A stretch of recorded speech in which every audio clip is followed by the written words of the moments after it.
이제 옆에 있는 친구를 꼭 안아줘요.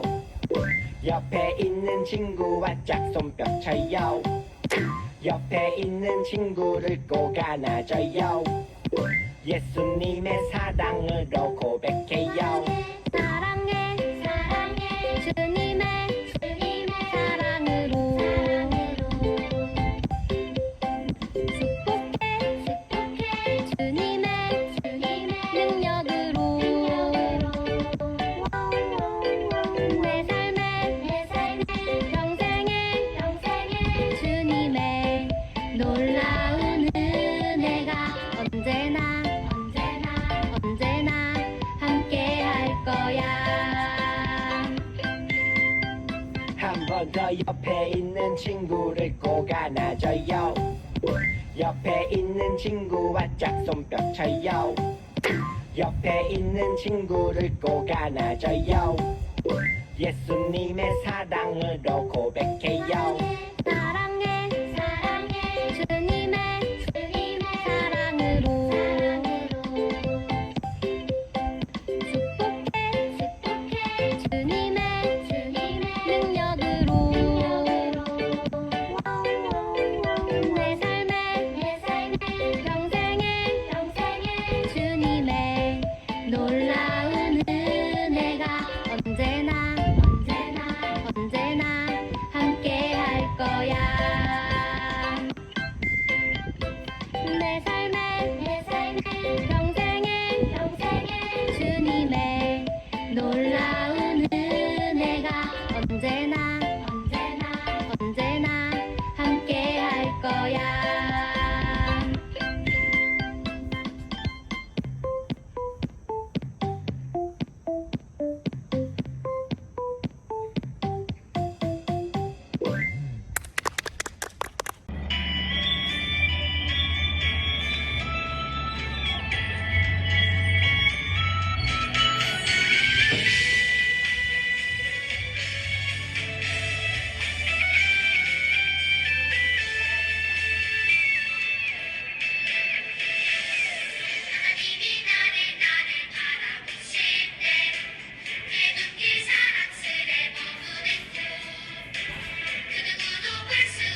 사도신경으로 신앙을 고백하겠습니다. 전능하사 천지를 만드신 하나님 아버지를 내가 믿사오며 그 외아들 우리 주 예수 그리스도를 믿사오니 이는 성령으로 잉태하사 동정녀 마리아에게 나시고 본디오 빌라도에게 고난을 받으사 십자가에 못 박혀 죽으시고 장사한 지 사흘 만에 죽은 자 가운데서 다시 살아나시며 하늘에 오르사 전능하신 하나님 우편에 앉아 계시다가 저리로서 산자와 죽은 자를 심판하러 오시리라. 성령을 믿사오며 거룩한 공회와 성도가 서로 교통하는 것과 죄를 사하여 주시는 것과 몸이 다시 사는 것과 영원히 사는 것을 믿사옵나이다. 아멘. 기도하겠습니다. 사랑의 하나님, 우리 사랑부에게 예배자로 하나님을 찬양하고 예배하게 하심을 감사합니다. 이 예배를 통해 사랑부 학생들이 하나님을 더욱 깊이 알기 원합니다. 삶에서 하나님을 드러내며 예수님을 증거하는 증거자로 살아내길 원합니다. 저희의 여러 가지 부족함을 아시고 가장 적절하게 채워주실 것을 믿으며 연약함을 하나님께 드러낼 수 있게 도와주세요. 코로나로 어려움을 겪는 저희를 불쌍히 여기시고 다시 예배당에서 함께 예배드릴 날을 잊지 않고 소망하며 기대하도록 붙잡아 주세요. 말씀을 선포하시는 김영구 목사님의 영육간 강건하게 하시고 기도로 사랑부를 중보하는 사랑부 선생님들의 건강과 가정, 직장과 진로에 복을 더하여 주세요. 저희 모두 사랑부를 위한 기도에 더욱 힘쓰게 하시고 하나님의 사랑을 늘 누리게 도와주세요. 감사합니다. 이 모든 말씀 우리 주 예수 그리스도의 이름으로 기도드렸습니다. 아멘. 하나님이 이르시되 하늘의 궁창에 광명체들이 있어 낮과 밤을 나뉘게 하고 그것들로 징조와 계절과 날과 해를 이루게 하라. 또 광명체들이 하늘의 궁창에 있어 땅을 비추라 하시니 그대로 되니라. 하나님이 두 큰 광명체를 만드사 큰 광명체로 낮을 주관하게 하시고 작은 광명체로 밤을 주관하게 하시며 또 별들을 만드시고 하나님이 그것들을 하늘의 궁창에 두어 땅을 비추게 하시며 낮과 밤을 주관하게 하시고 빛과 어둠을 나뉘게 하시니 하나님이 보시기에 좋았더라. 저녁이 되고 아침이 되니 이는 넷째 날이니라. 하나님이 이르시되 물들은 생물을 번성하게 하라. 땅 위 하늘의 궁창에는 새가 나르라 하시고 하나님이 큰 바다 짐승들과 물에서 번성하여 움직이는 모든 생물을 그 종류대로 날개 있는 모든 새를 그 종류대로 창조하시니 하나님이 보시기에 좋았더라. 하나님이 그들에게 복을 주시며 이르시되 생육하고 번성하여 여러 바닷물에 충만하라. 새들도 땅에 번성하라 하시니라. 저녁이 되고 아침이 되니 이는 다섯째 날이니라. 하나님이 이르시되 땅은 생물을 그 종류대로 내되 가축과 기는 것과 땅의 짐승을 종류대로 내라 하시니 그대로 되니라. 하나님이 땅의 짐승을 그 종류대로 가축을 그 종류대로 땅에 기는 모든 것을 그 종류대로 만드시니 하나님이 보시기에 좋았더라. 아멘. 할렐루야. 사랑부 친구들, 선생님들 한 주간 잘 지냈나요? 오늘도 함께 예배 드릴 수 있어서 너무 감사합니다. 오늘은 하나님께서 천지를 창조하신 이야기 두 번째 이야기들을 한번 살펴보려고 해요. 하나님께서는 6일 동안 천지를 창조하셨는데 오늘 창세기의 이제 오늘 넷째 날부터의 이야기들을 한번 살펴보려고 합니다. 지난주의 이야기를 한번 복습해 볼까요? 하나님께서 첫째 날에는 만드신 것이 뭐죠? 하나님 빛이 있으라 라고 말씀하셨죠. 하나님 빛이 있으라 라고 하니까 우리가 아는 이러한 지금 하늘에 떠 있는 해와 달과 별이 아닌 하나님이 만드신 그러한 하나님의 빛이 생겨났어요. 그리고 둘째 날에는 하나님께서 궁창 가운데 이 물 가운데 궁창이 있어서 궁창 위의 물과 궁창 아래의 물로 나누시고 궁창 위의 물을 하늘이다 라고 부르셨어요. 그리고 셋째 날에는 궁창 아래의 물을 이제 한 곳으로 모여라 라고 해서 그 모인 물을 바다라 라고 말씀하시고 이제 드러난 이제 묻힐 땅이다 라고 말씀하셨고 그 땅 위에는 이제 온갖 식물들, 채소와 풀과 그리고 이제 열매 맺는 그러한 나무들을 이렇게 만드셨습니다. 그리고 오늘 이제 넷째 날에는 하나님께서 이 하늘에 이제 해와 달과 별들을 만드셨고 그리고 이제 다섯째 날에 하나님께서는 이제 그 바다에 이제 짐승들 그리고 바다에 사는 그런 모든 생물들 그리고 하늘에 날아다니는 그런 새들을 이렇게 만드셨어요. 그리고 여섯째 날에는 하나님께서 이제 땅 위에 이제 짐승들 땅 위에 사는 모든 온갖 각기 종류대로의 어떤 이러한 짐승들을 만드셨습니다. 하나님께서 이러한 만든 창조의 이야기들을 제가 집에서 아이들에게 이야기를 했는데 아이들이 너무 재밌어 하는 거예요. 막상 이야기하는 저는 그냥 하나님께서 첫째 날에 빛이 있으라 하니까 빛이 생겼다. 아이들이 너무 좋아하는 거예요. 저는 이야기하는 저는 별 그렇게 막 가슴이 심장이 뛰거나 막 가슴이 설레거나 하지 않는데 듣는 아이들이 너무 좋아하더라라는 겁니다. 그러면서 곰곰이 생각해 보니까 이 하나님께서 천지를 만드셨던 이 창조의 이야기는 너무나 오랫동안 제가 들어왔기 때문에 하나님께서 빛이 있으라 하니까 빛이 생겼고, 그리고 하늘에 해와 달과 별들이 있으라고 하니까 별들이 생겨났고, 그리고 바다의 물고기들을 말씀하시니까 다 만드셨다라는 게 너무 많이 듣다 보니까 무감각해진 것 같아요. 그런데 오늘 말씀을 다시 살펴보면서 이 하나님의 창조 이야기는 언제 들어도 너무나 이렇게 가슴이 뛰고 너무나 우리를 흥분케 만드는, 너무나 이 창조의 이야기는 너무나 대단하고도 놀라운 그런 하나님의 능력의 이야기다라는 것을 새삼 깨닫게 되어집니다. 사랑하는 친구들, 하늘에 보이는 해와 달과 별들, 그리고 모든 우리 눈에 보이는 모든 것들을 만드신 분이 누구시다라고 말씀하고 있습니까? 바로 우리가 믿는 하나님이시다라고 말씀하고 있어요. 이 하나님께서 온 우주 만물을 만드셨다라는 것을 아는 것은 참으로 중요한 일입니다. 왜냐하면 이것을 우리가 모르게 되면 어떤 일이 생기냐 하면, 간혹 주변에 보면 이런 사람들이 있어요.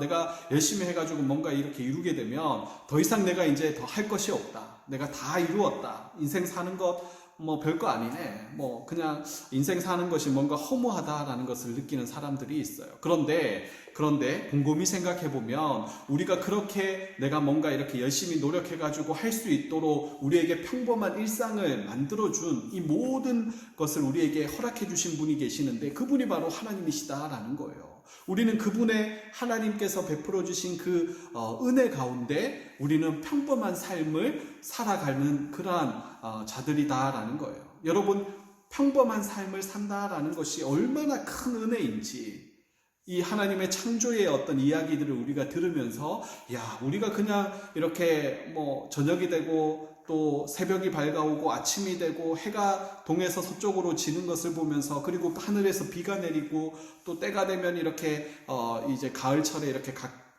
각양의 어떤 이러한 곡식들이 이렇게 맺는 것을 보면서 우리는 그냥 뭐 이렇게 때가 되니까 이렇게 얻어지는 거다라고 생각을 하지만, 그러나 이런 평범한 이런 보통의 어떤 이런 삶 모든 것이 전적으로 이 모든 것을 가능케 하시는 그 하나님의 놀라운 은혜 가운데 우리가 살아가고 있는 존재다라는 것을 우리는 하나님의 창조 이야기들을 보면서 다시 한번 깨닫게 된다라는 거죠.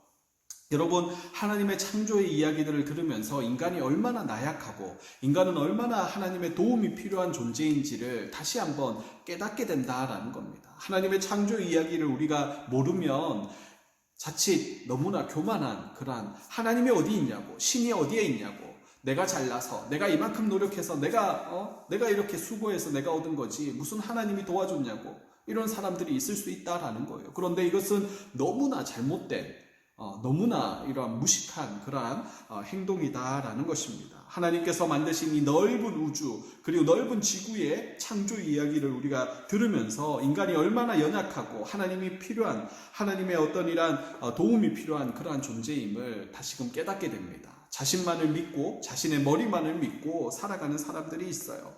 그런데 그러한 사람들은 정말 하나님의 우리에게 베풀어 주신 그 은혜를 모르는 그러한 사람이다라는 것을 우리는 알아야 합니다. 사랑하는 친구들, 하나님께서는 해와 달과 별들을 만드셨어요. 그리고 공중의 새들, 그리고 바다 깊은 속에 사는 그러한 모든 것들을 만드신 분이 바로 우리의 하나님이시다라는 것입니다. 왜 하나님께서 만드신 이러한 이야기들을 하고 계실까? 여러분, 지난주에도 이야기했지만 이 모세를 통하여서 이 창세기의 이야기를 가장 먼저 들은 사람이 누구라고 얘기했죠? 맞아요. 바로 이스라엘 백성들이에요. 이스라엘 백성들이 애굽에서 종살이 하다가, 애굽에서 정말 많은 사람들이 정말 우상으로 숭배하던 그러한 하나님을 모르는 그러한 나라에서 살다가, 종으로 살다가 하나님께서 어느 날 모세라는 사람을 보내시고 이제는 때가 되면 그들을 이제 약속의 땅으로 이끄시기 위해서 애굽을 나오게 하셨어요. 그리고 마주한 곳이 어디냐 하면 광야예요. 아무것도 없는 그런 광야에 이스라엘 백성들이 있을 때에 하나님께서는 모세를 통하여서 하나님이 누구신지에 대해서 이스라엘 백성들에게 알려주시는데, 하나님께서 그 첫 번째로 하나님은 온 우주 만물을, 천지를 창조하신 분이 하나님이시다라고 말씀하시면서 오늘 넷째 날의 이야기를 하시면서 이야기하는 거예요. 하늘에 보이는 해와 달과 별들, 이것은 하나님께서 만드신 거야. 이게 왜 중요하냐 하면, 당시 그 애굽에 있는 사람들, 그리고 당시 많은 사람들이 하나님을 알지 못하던 사람들은 태양을 절대신으로 숭배를 했습니다. 태양은 우리가 어떻게 하면 정말 태양은 절대적인, 왜냐하면 해는 인간에게 절대적으로 필요하거든요. 해가 그 절대적인 신이다라고, 태양이 절대적인 신이다라고 많은 사람들이 생각을 했어요. 그래서 이 태양을 건들면 안 돼, 태양을 노엽게 하면 안 되는 그러한 절대적인 신으로 이렇게 숭배를 했어요. 그리고 달은 어떻습니까? 뭔가 신비한 힘을 가지고 있는 것처럼, 달이 시간이 지나면 이렇게 달의 모습들이 이렇게 바뀌잖아요. 그러면서 뭔가 달이 인간의 어떤 운명을 결정하고 있고, 뭔가 인간에게 절대적인 뭔가 힘을 가지고 있는, 인간에게 영향을 미치는 그런 힘을 가지고 있는 그러한 존재들로 생각을 했어요. 그리고 하늘에 떠 있는 별은 어떻습니까? 여러분, 별 하나에 인간의 운명이 달려져 있다. 저 별 하나가 떨어지면 사람도 죽는 거야. 그래서 별똥별이 떨어지면 오늘 한 사람이 죽었구나, 이렇게 생각을 하는 사람들이 있었다라는 거예요.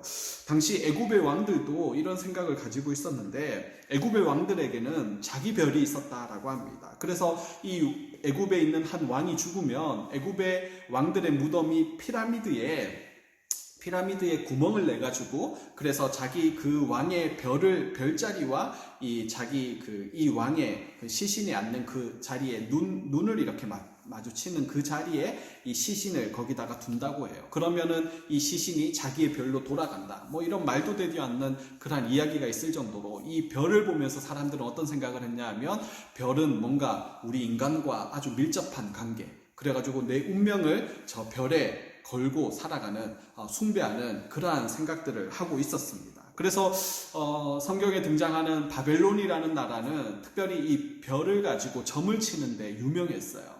우리가 잘 아는 예수님께서 태어나실 때 동방박사들이 예루살렘에 찾아오게 되는데, 이 동방박사들은 많은 학자들이 이제 이 바벨론에서 이 별을 보고 점을 치던 그러한 점술가로 이야기를 합니다. 그러니까 예수님이 태어나던 그때에 큰 별이 이렇게 생겨난 걸 보면서 그 땅에 큰 왕이 태어났다라고 생각을 하고, 그들이 이제 그 왕을 보러 온 게 바로 동방박사다라는 거예요. 한마디로 이제 하늘에 있는 해와 달과 별들을 보면서 사람들은 어떤 생각을 했냐 하면, 자신들의 운명을 맡겼다라는 거죠. 밤하늘의 달과 별들의 모습을 보면서 나의 운명이 정해져 있는 것처럼 그렇게 믿었다라는 거예요. 얼마 전에는 한국의 큰 기업의 회장님이 돌아가셨어요. 그러니까 사람들이 어떻게 이야기를 했습니까? 이 시대에 큰 별이 졌다라고 이렇게 표현을 했습니다. 또한 바다의 물고기나 높은 하늘의 새들, 그리고 땅의 짐승들 가운데 힘이 센 동물들, 그리고 덩치가 큰 사나운 그러한 짐승들을 사람들은 어떻게 합니까? 두려워합니다. 그리고 그것을 자기의 수호신으로 이렇게 숭배하면서 이렇게 섬기는 그러한 사람들의 모습들이 있다라는 거죠. 그러니까 출애굽 당시에 이러한 출애굽한 이스라엘 백성들도 애굽에서 봤을 때 정말 그 태양은 신이었어. 그리고 모든 어떤 이런, 너무나 애굽에는 우상 숭배를 많이 했기 때문에 눈에 보이는 모든 것들이 다 신인 거예요. 그러니까 그들에게 하나님이 절대적인 유일하신 하나님이 신이시다. 그리고 온 우주 만물을 만드신 분이 누구신지, 그리고 너희가 신으로 섬겼던 그 태양과 달과 해들은, 그리고 모든 이러한 들짐승들, 어떤 이러한 모든 것들은 절대 신이 될 수 없다라는 것을 이제 이스라엘 백성들에게 오늘 이 창세기의 말씀을, 하나님의 창조 이야기들을 통하여서 말씀하고 있다라는 것이죠. 그래서 오늘 이 이야기를 듣고 있는 그 이스라엘 백성들, 그들에게 하나님은 말씀을 하세요. 너희가 알고 있던, 너희가 애굽에서 숭배하고 애굽에서 들었던 그 모든 것은 진짜가 아니야. 태양과 달과 별들이 사람의 운명을 결정하고 그들은 신도 아니고, 그리고 그들은 절대적인 존재도 아니다라는 거예요. 그것은 단지 하나님께서 만드신 피조물에 불과하다라는 것을 그들에게 말씀하고 있습니다. 너무나 위대하게 보였던 그러한 해와 달과 별들을 사실 피조물에 불과하다라는 것을 오늘 말씀하고 있는 것이죠. 그리고 깊은 바다에 있는 그런 물고기나 높은 하늘에 있는 새들도 필요 이상으로 그것을 우리가 두려워하거나 그것을 숭배하거나 무서워할 필요가 없다라는 것을 이야기하고 있습니다. 해와 달과 별들을 만드신 이유는 분명하게 오늘 성경에 기록되어 있죠. 오늘 본문 14절에서 18절 말씀에 보면 해와 달과 별들을 통해서 낮과 밤을 나뉘게 하시고 그리고 징조와 계절과 날과 해를 이루게 하셨다라고 말씀을 해요. 징조라는 말은 일기 변화에 따른 어떤 이러한 규칙을 이야기하죠. 여러분, 오늘은 해가 동쪽에서 떴는데 내일은 남쪽에서 뜨고 모레는 서쪽에서 뜨고 또 그 다음 날은 안 뜨고 뭐 이런지 않잖아요. 그리고 뭐 이렇게 여러 가지 그 전날 이렇게 해가 질 때 붉은 노을이 지면은 그 다음날 막 이렇게 날씨가 어떻다라는 것을 우리가 예측을 하잖아요. 그러니까 이 징조라는 것은 어떠냐면 결국 하나님께서 창조하셨던 그때로부터 지금까지 해는 항상 그 자리에 있고 달은 또 그 자리에 있고 별들은 그 자리에 있으면서 이것이 그대로 어떤 법칙에 하나님의 법칙에 의해서 계속 돌아간다라는 것을 그것을 통해서 삶을 살아가는 지혜를 배우라라고 우리에게 말씀을 하시는 것이다 라는 거죠. 하나님께서 창조하신 이후로 지금까지 하나님의 말씀대로 하나님의 명령대로 지금도 자연 만물은 그대로 이렇게 순종하고 있다라는 것입니다. 여러분, 해와 달과 별들 그리고 바다의 물고기들 그리고 하늘에 있는 새들 땅 위에 있는 짐승들이 지금도 창조 이후로 지금도 함께 살아가고 있다라는 것이죠. 이것이 저절로 되는 것이 아니라 하나님의 말씀에 따라 그대로 지금까지 이어져 오고 있다라는 것입니다. 여러분, 사랑하는 친구들, 하나님께서는 말씀으로 하늘의 해와 달과 별들, 동물들을 만드셨어요. 그것은 신이 될 수 없습니다. 그것은 피조물에 불과하다라는 거예요. 하나님께서 만드신 그런 피조물이다라는 것입니다. 이것을 아는 것이 참 중요합니다. 왜냐하면 하나님께서 이것을 만드셨다라는 것을 모르게 되면 오해할 수 있기 때문에 그렇습니다. 사람들마다 자기 생각대로 나는 호랑이가 너무 무서워. 나는 물고기 저기 그 물속에 사는 그런 저 큰 물고기가 무서워해서 자기가 무서워하는 것을 어떤 숭배의 신의 어떤 이런 신으로 이렇게 숭배할 수 있기 때문에 그러한 일들을 방지하기 위해서 하나님께서는 이 말씀을 통하여서 이 모든 것의 주인이 누구신지, 누가 만드셨는지, 왜 만드셨는지를 우리에게 말씀하고 있는 것이죠. 우리 주변에 하나님께서 창조하신 이러한 자연들을 바라보며 우리는 어떻게 해야 됩니까? 하나님의 그 놀라운 솜씨들을 찬양하고 또 감사하며 하나님께서 만드신 그것을 우리는 아끼고 사랑하는 그러한 우리가 되어야 된다라는 것입니다. 그렇게 올 한 해도 하나님께서 만드신 자연 만물들을 바라보며 하나님을 찬양하고 또 하나님께서 만드신 것들을 또 아끼고 사랑하며 그렇게 하나님을 섬기는 우리 사랑부 친구들 되시기를 주님의 이름으로 축복합니다. 아멘. 헌금하시겠습니다.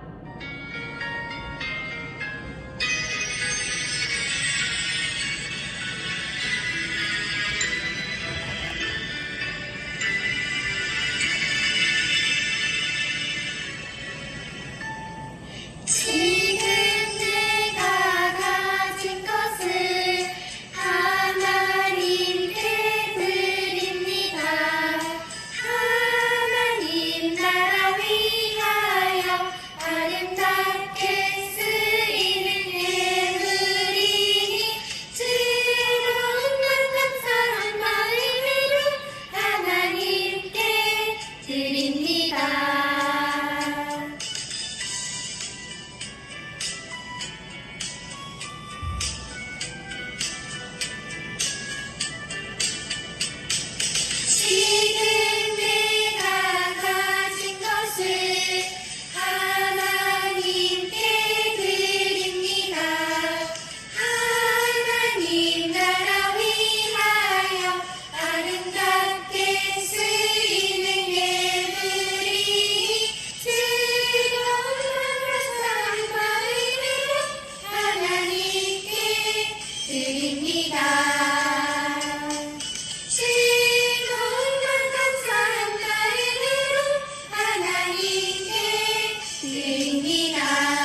하나님 아버지 감사합니다. 오늘 하나님의 창조 이야기를 또 살펴보았습니다. 넷째 날부터 여섯째 날까지 하나님께서 만드신 그러한 일들을 이렇게 보면서 온 우주 만물의 주인이 누구이신지 다시 한번 생각하게 되어집니다. 이렇게 아름답게 멋지게 만드신 그러한 하나님의 놀라운 손길을 찬양하며 하나님께서 만드신 귀하고 아름다운 자연들을 우상으로 두려워하고 이렇게 숭배하는 것이 아니라 아름답게 사랑하고 잘 아껴 또 이렇게 쓰는 그런 우리가 될 수 있도록 주님 도와주세요. 특별히 또 추운 날씨 가운데 우리 친구들 어디에 있든지 주님 지켜주시고 오늘도 아버지 예배를 드리며 영상이지만 또 아버지 귀한 예물을 구별하여 하나님 앞에 올려드리오니 예물을 받아주시고 하나님 나라를 위하여 귀하게 사용되어지게 하여 주시옵소서. 코로나가 하루빨리 종식되고 함께 모여 하나님을 찬양하고 온 마음으로 예배하는 그런 날이 속히 올 수 있도록 주님 은혜를 베풀어 주시옵소서. 감사합니다. 예수님의 이름으로 기도드리옵나이다. 아멘. 하늘에 계신 우리 아버지여, 이름이 거룩히 여김을 받으시오며 나라가 임하시오며 뜻이 하늘에서 이루어진 것 같이 땅에서도 이루어지이다. 오늘 우리에게 일용할 양식을 주시옵고 우리가 우리에게 죄 지은 자를 사하여 준 것 같이 우리 죄를 사하여 주시옵고 우리를 시험에 들게 하지 마시옵고 다만 악에서 구하시옵소서. 나라와 권세와 영광이 아버지께 영원히 있사옵나이다. 아멘.